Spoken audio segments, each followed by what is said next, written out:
Does Ray look right to you? Big time.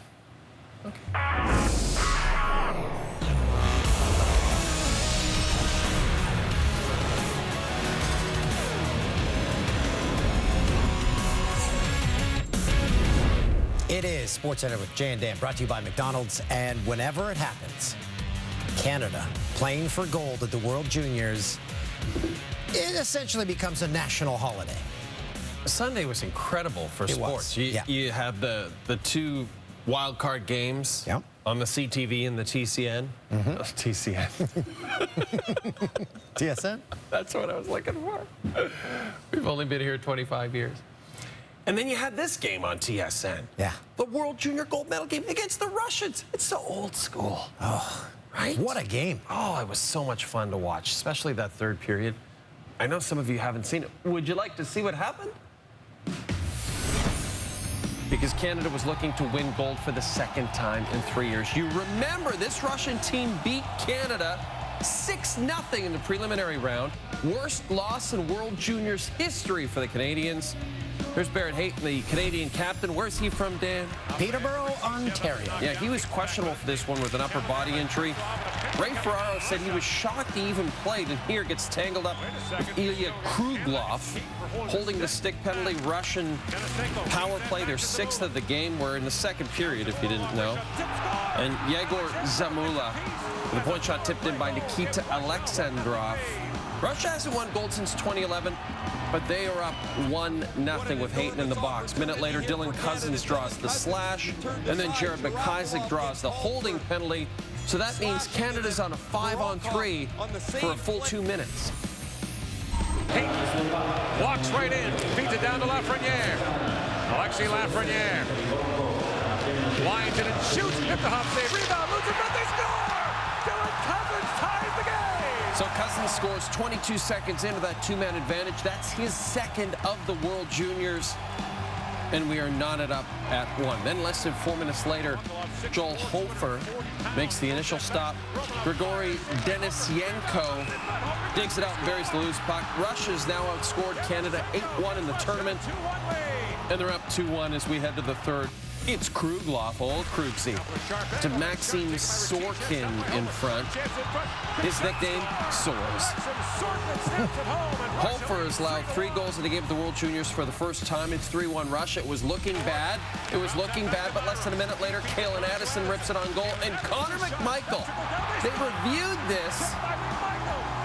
Different rules in terms of putting it in with your skate, but they let it count. McMichael's 5th of the tournament.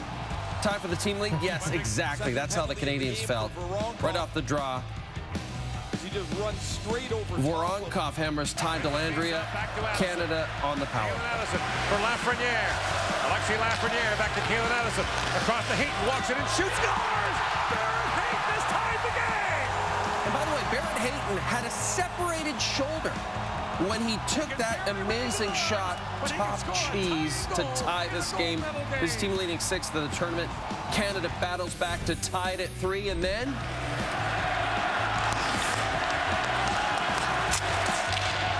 now moved ahead. In comes Thomas with a chance. Moves it, but he scores! Akil Thomas has given Canada the lead with less than 4 minutes to go in the third period. Akil Thomas with an incredible goal. First of the tournament, wasn't getting a ton of playing time. So Canada 3 unanswered goals.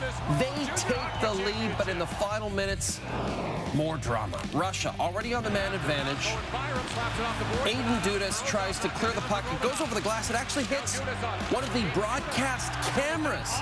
So they initially call it a delay of game penalty, and it appeared that Russia was going to have a 2-man advantage with a chance to tie it.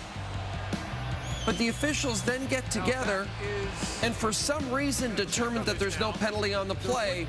And Matt Duchene pretty much sums up the thoughts of every Canadian. The Russians are understandably upset. So Canada avoids a 5-on-3. Now Canada's on the man advantage. Denisenko's stick shatters on the shot while skating to the bench. He slams it down in frustration. So now Canada goes from potentially facing a 5-on-3 to a 2-man advantage of their own. Seconds to go in the third period. Hayton feeds it down to Cousins. Dylan Cousins in, to have the save. And Canada's going to win it. It's a gold medal in Ostrava as Canada comes back and beats Russia 4-3. Canada capturing gold for the second time in 3 years and winning for the first time in Europe since 2008. Hofer, top goalie of the tournament. Lafreniere, best forward, despite the fact he missed 2 games. He was incredible. It is Canada's 18th World Junior Championship gold medal. That is 10 more than any country in the tournament's history. And 4 Canadians finishing in the top 10 in tournament scoring: Hayton, Lafreniere, Cousins, and Calen Addison. Hofer, best save percentage of the tournament, best goals against. It was a fun weekend for me, let's just say that. That's all I'm going to say. Here is Akil Thomas on his incredible game-winning goal. Yeah, it was in the third period. I was, being patient, hoping my time would come. Score, bro! Score, bro! Our D made a nice pass, and I saw a loose puck, and I just kind of reacted, and I scored. When Akil Thomas was going up to get his medal, you whispered something in his ear. What message did you give him there? I thought he had a goal in him. So, he didn't get as much ice time as he'd like, but I thought he had a goal in him, and that's why he was on the ice at that time. This better be going in TSN top 10 World Junior moments, but, we showed a lot of character, down 3-1 with 10 minutes left in the game, and, we scored 3 goals, which is just incredible. It's unreal. No words can really describe that. It's an unreal feeling with this team. It's so special, and best moment of my life for sure.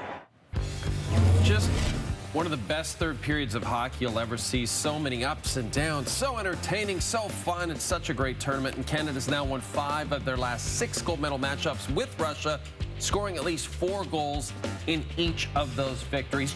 As Jay said off the top, Sunday was just a great day for sports because at the exact same time as that gold medal game on CTV, the Saints and Vikings were in New Orleans battling in an NFC wildcard game.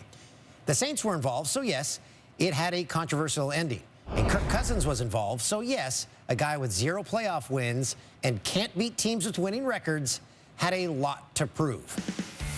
New Orleans has won 3 straight wild card games, second quarter.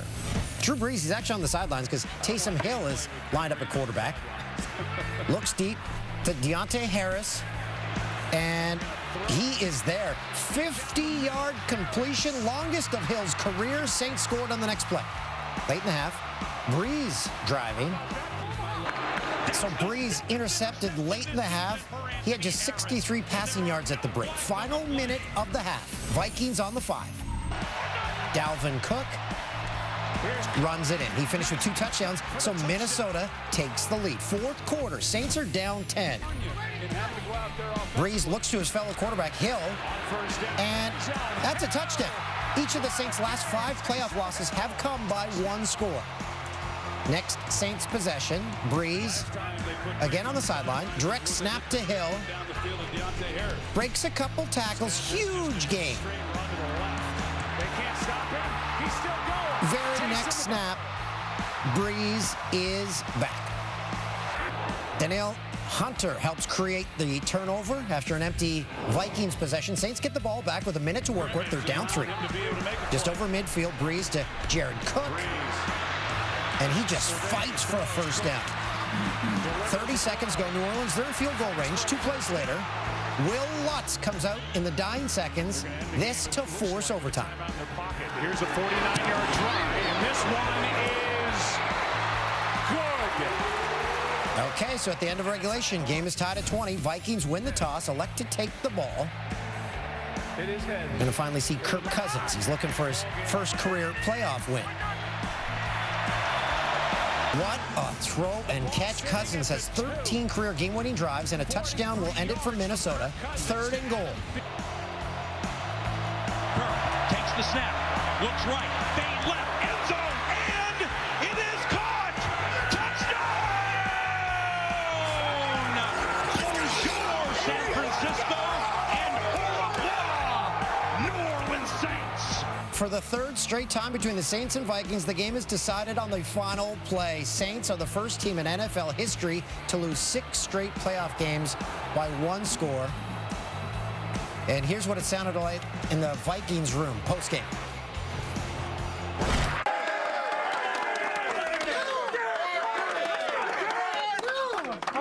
How's it feel to win a playoff game, man?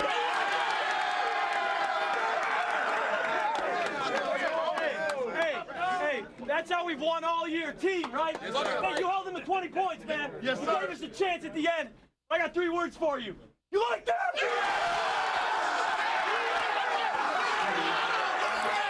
Not to pick on Drew Brees, but this board kind of does.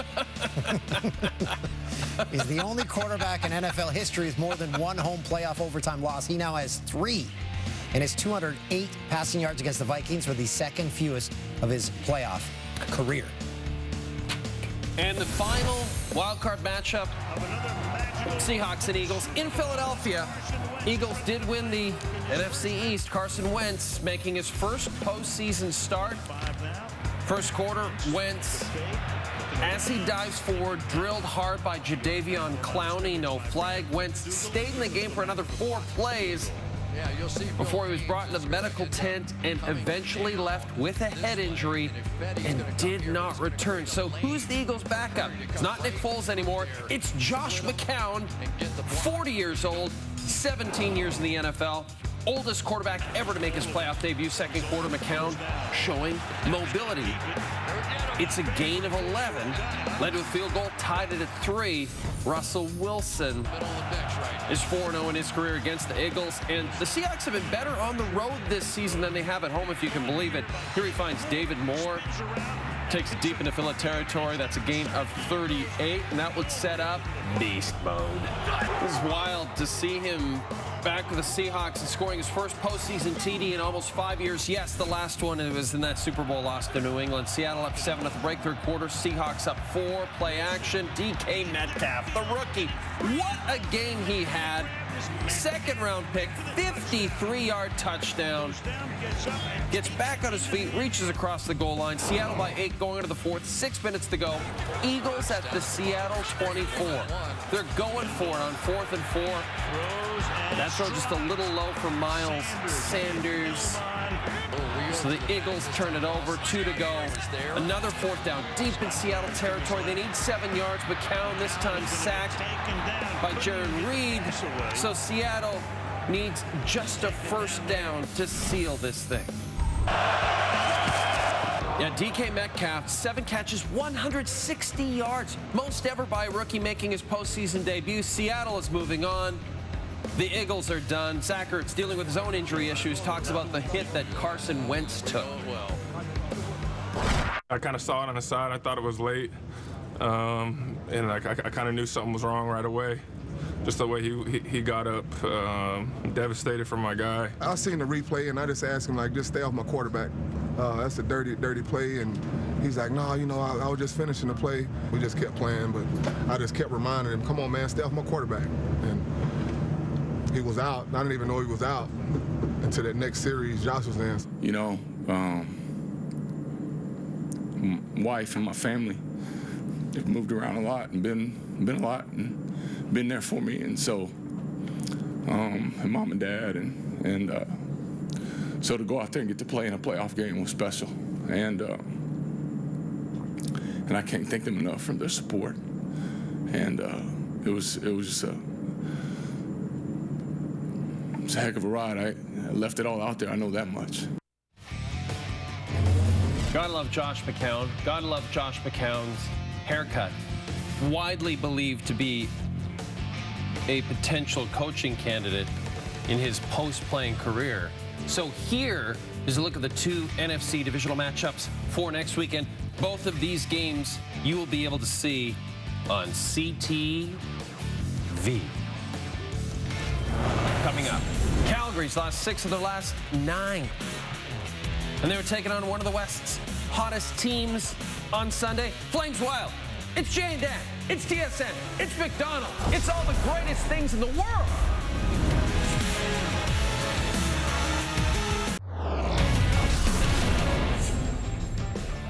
Flames and Wild. Calgary's lost 6 of their last 9. Milan Lucic, he's got 3 goals in 41 games this season. He dyed his hair blonde on New Year's Eve. Flames power play in the first. Puck deflects off Lucic, and it's in. He's got 2 points in 3 games since going blonde. You know what they say, blondes get more points. Less than a minute later, Marcus Foligno scores his first of 2 in the period. 3-2 Wild after 1. Alex Stalock getting the start for Mini. Comes way out to clear the puck in the second. That works. 10 minutes later, Stalock denies Matthew Tkachuk on the rebound. Minnesota fans looking for another win to celebrate.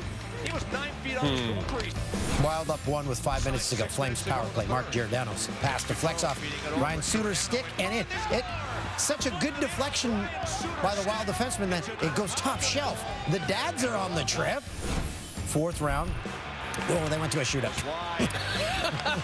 Ryan Donato, great patience, beats David Riddick. Derek Ryan must score to keep it going. Whenever we say that, they never do. What he did? No. Round 7, Dylan Dubé can win it. Dubé's first career shootout goal. Dad. Flames 4-0 in the shootout this season. Well, Ryan Suter's dad did play for the Flames, so maybe he was helping them out. Sharks, Caps. This was bonkers. San Jose's up 1 on the power play in the second. Erik Karlsson shot blocked. Evander Kane scores the hat trick. He had all 3 goals for San Jose. They're up 3-1 at this point. Okay, stay with me. They're up 3-1. And now we're going to the third. And there's just a minute to play in the game. Washington's cut the lead to 3-2. And Logan Couture is going to score into the empty net. And the Caps Twitter says, well, it's over. Our team lost 4-2. But 13 seconds after that, empty netter, Jacob Vrana spins, scores, and Washington has once again cut the lead to 1 with just over 45 seconds to go. That is Joe Beninati with the call. Washington down 2 with a minute to go, scored twice in 45 seconds, tied at 4, send it to overtime, and yes, in OT, Braden Holtby to John Carlson to Lars Eller, and the Caps complete the comeback. First time in franchise history they've erased a multi-goal deficit in the final minute and gone on to win. In fact, here, ladies and gentlemen, is a look at just how rarely teams have come back from multi-goal final minute deficits in the NHL's modern era. The Caps are just the 7th team to do so in that time. So somebody from the Washington Capitals social media account will be fired on Monday. That, when you said that's bonkers, I didn't know if it'd live up to the hype. That lived up, right? That lived up to the bonkers hype. Now, this is sponsored by Joaquin's Guide to Speech Making. Explain this. Golden Globes, he won Best Actor for Joker. And I guess he went all Joaquin on us, and they had to bleep him out a lot. Did they play him off? Tim, did they play him off? We didn't see the end of it. Okay. The Golden Globes were on CTV. Hey, the Dallas Cowboys, they officially informed Jason Garrett on Sunday that he will not be returning as their head coach. Dallas has already interviewed Mike McCarthy and Marvin Lewis this week. Garrett had been head coach of the Cowboys since 2010. Cowboys won 2 playoff games during his time. Cowboys owner and GM Jerry Jones released a statement. We're extremely grateful to Jason Garrett for his more than 20 years of service to the Dallas Cowboys as a player, assistant coach, and head coach. His level of commitment, character, and dedication to this organization has been outstanding at every stage of his career, and it goes on and on. So, we originally... Sorry, I was still reading. Oh, never. We had Mike Garafolo on last week. He said, yeah, he's done there, but Garrett just kept showing up to work. And Jay Glazer reported on Sunday morning that even after the Cowboys had interviewed Mike McCarthy and Marvin Lewis, Garrett was still lobbying for his job. Why would, if Jerry Jones had so much respect for him, why wouldn't he have let him, why wouldn't he have announced to the world last Monday, listen, everybody knows he's not coming. Everyone knew he wasn't coming back. Everybody. They're interviewing, Garrett's pacing back and forth. Right. What's going on there? What's happening, guys?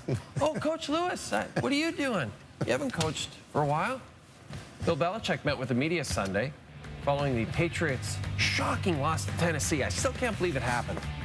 He wasted no time addressing the topic on everyone's mind and was very clear and concise about what he and the Patriots will do next. his future. Do you have a timeline in your mind for when you'd like to sit down and talk? No. Do you have, would you like to get clarity on his situation by the time the new league year starts? Honestly, look, I mean, I know it's out there just like there's a lot of other things out there. I mean, we could bring up 50 questions just like that one. And I told you what my state is on. And so you can ask all 50 of them, and it's going to be the same answer 50 times, Ben. We've been working on Tennessee. It's 12 hours after the game. I'm not going to talk a lot of things about the future because it's not, I'm not prepared to talk about. I certainly appreciate that. I have just one more. If Tom says he wants to come back and play. And it's the same answer that I just gave you. We can just keep going if you want to. I mean, did you hear the whole question? Because you talked over some of it. I said, yeah, I got it. Yeah. He says he wants to play. Is he your quarterback next year? And I gave it the same answer that I just gave you on the other ones. And we can go through some more if you want to. It's fine. The Brady-Belichick duo made more Super Bowl appearances than any other team has. In the four major North American sports leagues, they are the longest tenured player-coach partnership. I mean, Belichick did not commit to bringing back Tom Brady, or didn't say, we'd love to have him back. You couldn't even just say, we'd love to have him back. The guy's won you all these Super Bowls. He couldn't just say, love to have him. Yeah, he could have said that, or he just says, Tom Brady is a Patriots legend. He'll always be a Patriots legend. I mean, just say something. Just say something, Belichick. Something. Canada, you know by now, they're once again World Hockey champs. Team captain, Barrett Hayton. He's from Peterborough, Ontario. He's been to the Lift Locks. He's been to Lansdowne Place. He's been to the Pigs here. He's been to Peterborough Square. It's barely functional. He's been to Arby's. Yeah. Tessa spoke with him after the game. I wouldn't miss this for the world. I wouldn't miss this for the world. All of Canada thanks you for that. Walk me what went through your mind the second you saw that puck go in the net that you shot. Nothing. I was just taking it all in. The fans here have been unbelievable. It makes me proud to be Canadian, seeing all these guys over here. What makes this team so special? Never been with a group of guys come together this quick.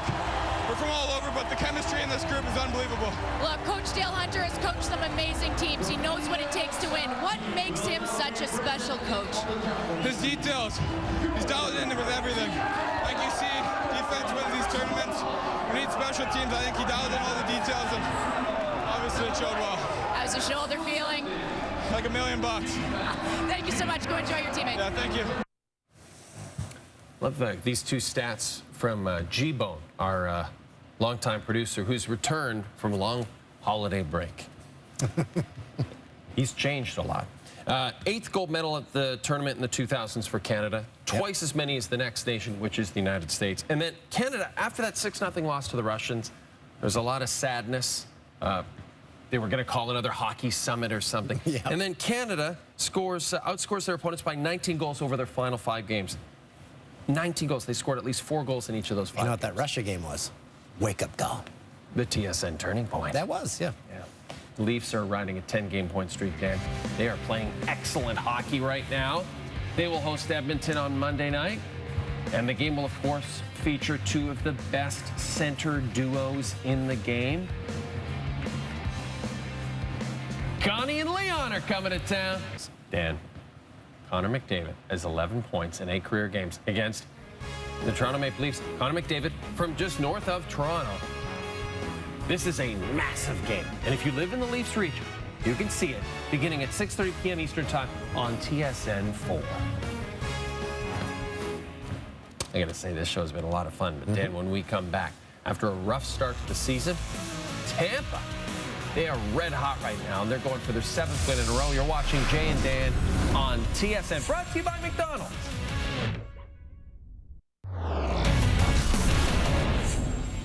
Lightning, Canes, Tampa with several Canadian World Junior alum. Early first, great pass from Carter Verhaeghe to Mitchell Stevens. Where's he from? Peterborough. Stevens played twice for Canada at the World Juniors. He's been to the Canoe Museum, capturing silver in 2017. A few shifts later, Carolina turns it over in front of their own net. It's a great museum. Steven Stamkos from Markham scores. He won gold for Canada in 2008. That was his only appearance at the tournament. Second period. Puck bounces to Braden Point. Makes a nice move in tight. Scores. Calgary-born native with gold in Canada's 2015 team. All three of Lightning's goal scorers, former Canadian World Junior medalists. Tampa wins their 7th in a row. They're only a point back of the Buds. That was a good highlight theme. Pens and Panthers, Pittsburgh, 4th best record in the league despite 167 man games lost to injury and illness, not to mention the fact that Sidney Crosby's been out since November the 9th, and Tristan Jarry's been excellent. Named the NHL's #2 star of December, .947 save percentage. Third period, we're jumping to the third. It's 2-1 Florida. Did I mention Pittsburgh's? Yeah, I think I did. Jared McCann intercepts it and nearly scores. Right. Great hand-eye. A few minutes later, Frank Vetrano to Mike Hoffman, 14 on the season. Panthers beat the Pens. There is that laser of a shot. They just couldn't get one behind. And now I am pleased to announce that the broadcast camera that Aiden Dudas hit at the end of Canada's gold medal game with the Russians at the World Juniors is the subject of the latest Canadian Heritage Minute. Though we should announce that the camera did not speak on camera. Hassan Whiteside returning to Miami for the first time since being traded to Portlandia in July, taking on his replacement, Bam Adebayo. And the battle begins early. Damian Lillard to Whiteside. Bam says no. Whiteside actually leads the NBA in blocks, but he's the one who gets blocked here. Then in the second quarter, Adebayo will finish off the alley-oop. No. 10 in the first half. Miami up 19 after a half of basketball. Whiteside responds to the fourth. Here's Simons coming base. Grabs the rebound. And one. Whiteside, 21 points, 18 rebounds. He's got 27 double-doubles this season for Rip City. That's Portland. But Bam had 20 points and 8 boards.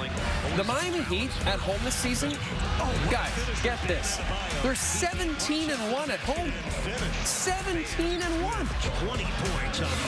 And then Portlandia, the city where young people go to retire, they're going to be taking on the Raptors on Tuesday. It's the Blazers visiting. Raptors haven't lost to a sub-500 team all season. They're 19-0 going into this one against sub-500 teams. Well done on those highlights. Thanks, Dan. When we come back, has anything like Sunday's gold medal game happened at the World Juniors before?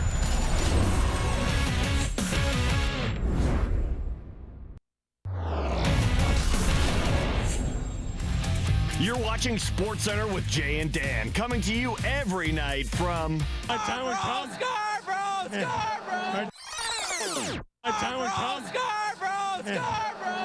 right across from the mall. Yeah, I love that mall. Haven't been in a while. Me neither. Ilya Kovalchuk practiced Sunday for the first time since signing with the Habs. He hasn't played a game since November. After he was released by the Kings, and head coach Claude Julien still hasn't decided when Kovalchuk is going to make his debut. It's the only reason I can't tell you whether he's in or not. He just practiced. We haven't even discussed it, haven't even talked to him. You know, as he says he's feeling good, and we'll have a chat with him. We'll have a chat with our coaching staff, and then we'll decide, you know, where's the best place for him to start. You know, guys, he hasn't played since November. Habs defenseman Brett Kulak, he was kind enough to give Kovalchuk his number 17, and Kovalchuk, who's worn the same number for his entire NHL career, he delivered a pretty nice gift to his new teammate. I think you should ask him. I get him a nice present. I think he'll remember that he gave me 17. Yeah, I met him yesterday officially right before the game, and I see him and he gives me a little smile and says like he's super appreciative of me giving him the number, and he says, I got a little present for you. I'll bring it tomorrow. So yeah, he had a little watch, a nice watch sitting in my change stall today, and then he got engraved on the back, thanks for number 17. It was a Rolex. That's pretty nice. I like that Covey did that. Though, I noticed that if he got sent down the minors, his salary would be $70,000. You might be asking for that watch back. That's a tough one. Rolexes. Hey, he could be making his Habs debut on Monday, and oh boy, we've got it for you. It's the Jets, it's the Canadians, another all-Canadian matchup. And you can see it in the Jets region on, sorry, this is the Habs region on TSN 2. The Mood Dude will be on the call. That's right. Good Jannies. Aaron Ekblad takes the feed on the back door. Tristan Jarry robs him with the blocker. Huge stop by young Tristan Jarry. How about young Goran Dragic to young Bam Adebayo? Bam is a cool name. Bam Bam Bigelow. Or Bam Bam, who is Barney's son on the Flintstones, which is, of course, played every day at noon on your local CTV station. LeBron James in transition. Lobs to Anthony Davis, finishes with one hand. The Lakers won this one. Marcus Morris Sr. Paul George fouled and still gets to go from behind the backboard. You know, they have that CTV Classic channel. They threw out some old Flintstones on that back. He did it. Lakers win again. What about Kirk Cousins? Kirk Cousins to Adam Thielen. I like this guy. That is a great I'll tell you one thing. Kirk Cousins had the American Express black card out at the Outback Steakhouse in Louisiana on Sunday. Oh, he made it. Oh, yeah, here we go. Ivan Dodig On the pirouette. spinning backhand shot as we get ready for the Aussie Open, which is coming up on TSN later in January. Highlight of the night. There's a promo for the Aussie Open. It's the worst play of the day. Evgeny Kuznetsov. You're in alone. Between the legs. No, left it there. Hey, I'm just leaving this here. For you. Tie it up here. What a finish to that one. Highlight of the night. Gold medal game, tied at 3. Akil Thomas breaks it. I'm just playing devil's advocate. Why does the goalie not go for the huge poke check there? I don't. Doesn't matter to me. I'm just asking. I think he did. No, but right, watch, right there. No, but you throw your stick out until the knob of your stick reaches so down. Fast, though. Yeah. So fast.